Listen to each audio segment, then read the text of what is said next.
नमस्कार दोस्तों, स्वागत करती हूँ आपका।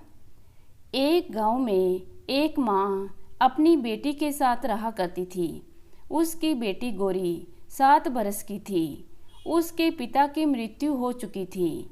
माँ लोगों के घरों में काम करती थी। माँ बेटी बहुत गरीब थे, फिर भी वो अपनी छोटी सी झोपड़ी में बहुत खुश थे। एक बार उनके इलाके में भयंकर सूखा पड़ा और सभी नदी नाले सूख गए। बेचारी माँ के लिए तो काम खोजना भी कठिन हो गया। घर में ना तो खाने को था और ना ही पानी। गोरी की माँ बीमार पड़ गई। पूरा गांव त्राही त्राही कर रहा था।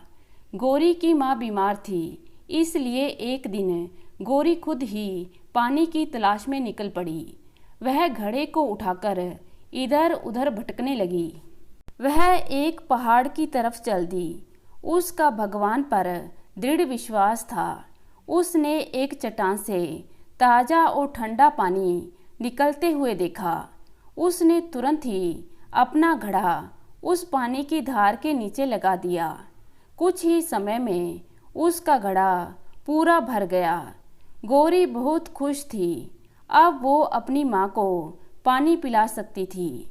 वो किसी तरह उस घड़े को उठाकर अपने घर के पास पहुंच गई। एक जगह उसने कुत्ते का एक छोटा सा पिल्ला देखा।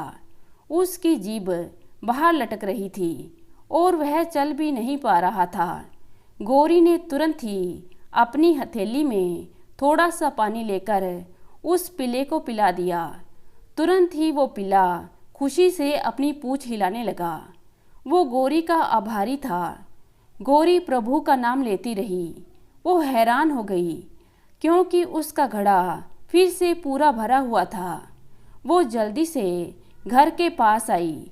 एक पड़ोसन उसकी माँ की देखभाल कर रही थी। वो पड़ोसन इतनी प्यासी थी कि बोल भी नहीं पा रही थी। गोरी ने उसको भी तुरंत ही थोड़ा सा पानी दे दिया। पड़ोसन ने पानी पीकर गोरी को आशीर्वाद दिया।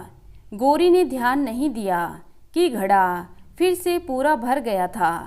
फिर गोरी अपनी माँ को पानी पिलाने लगी। वो अभी भी प्रभु का नाम ले रही थी। माँ ने गोरी से कहा कि वो भी पानी पी ले। गोरी पानी पीने ही लगी थी कि किसी ने दरवाजे पर दस्तक दी। गोरी ने तुरंत दरवाज़ा खोला और एक बूढ़े भिखारी को बाहर खड़े हुए पाया। उस भिखारी ने कहा, मुझे थोड़ा पानी दे दो, मैं बहुत प्यासा हूँ। बूढ़े की आंखों में याचना थी। गोरी ने तुरंत ही पानी का घड़ा उस बूढ़े भिखारी को दे दिया। बूढ़े ने घड़ा लिया और उसको उल्टा करके नीचे रख दिया। बूढ़ा मुस्कुरा रहा था। गोरी के कुछ कहने से पहले ही जमीन में से पानी का एक फव्वारा फूटा। कुछ ही देर में वहाँ पूरे गांव के लिए पानी था। गोरी अचंभित सी हो गई।